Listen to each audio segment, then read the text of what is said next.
খুব শীঘ্রই অনুষ্ঠিত হতে যাচ্ছে আগামী জাতীয় নির্বাচন। আর আগামী জাতীয় নির্বাচন অবাধ, নিরপেক্ষ ও অংশগ্রহণমূলক হলে বাংলাদেশের সকল রাজনৈতিক দলগুলোই মাঠে নামবে এবং নির্বাচনে অংশগ্রহণ করবে। তবে হাতে গোনা কয়েকটি রাজনৈতিক দলই সবচেয়ে বেশি আসন পেয়ে ক্ষমতায় আসবে। আর এরই প্রেক্ষিতে সম্প্রতি একটি জনমত জরিপ করা হয়েছে। জরিপটি মূলত জামাতের শীর্ষ নেতৃত্বে থাকা একটি নেতার পেজ থেকে করা হয়েছে। তো মূলত তিনি এই জরিপে বাংলাদেশের প্রধানতম ৮টি রাজনৈতিক দলকে রেখেছেন। এই ৮টি রাজনৈতিক দলগুলো হল বাংলাদেশের জাতীয়তাবাদী দল বিএনপি, বাংলাদেশ আওয়ামী লীগ, বাংলাদেশের জামায়াতে ইসলামী, জাতীয় পার্টি যেটা হোসেন মোহাম্মদ এরশাদের দল, এরপরে রেখেছেন ইসলামী আন্দোলন বাংলাদেশ অর্থাৎ চরমনাই, তাছাড়া জাতীয় নাগরিক পার্টি অর্থাৎ এনসিপি যেটা বৈষম্য ছাত্র আন্দোলনকারীদের নতুন রাজনৈতিক দল, তারপরে গণ অধিকার পরিষদ অর্থাৎ নুরুল হক নূরের যে দল এবং এবি পার্টিকে এই জনমত জরিপে রাখা হয়েছে। তাছাড়া এই জনমত জরিপটিতে অংশগ্রহণ করেছে বাংলাদেশে ৩,৬৫,০০০ ভোটার।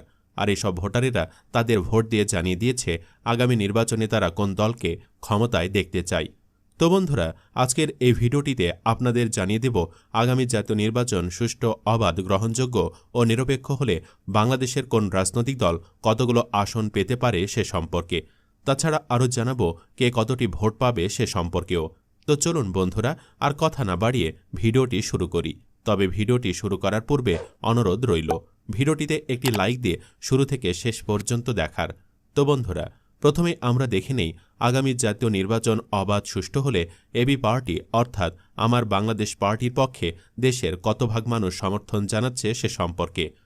তো প্রিয় দর্শক, আপনারা দেখতে পাচ্ছেন এবি পার্টির প্রতি সমর্থন জানিয়েছে প্রায় 0% মানুষ, অর্থাৎ এখানকার মোট ভোটার ছিল ৩,৬৫,০০০-এর মতো। আর এই ৩,৬৫,০০০ ভোটারের মধ্যে মাত্র ১৪৭৬ জন ভোটার তারা জানিয়ে দিয়েছে যে তারা আগামী জাতীয় নির্বাচনে এবি পার্টিকে ভোট দিতে চায়।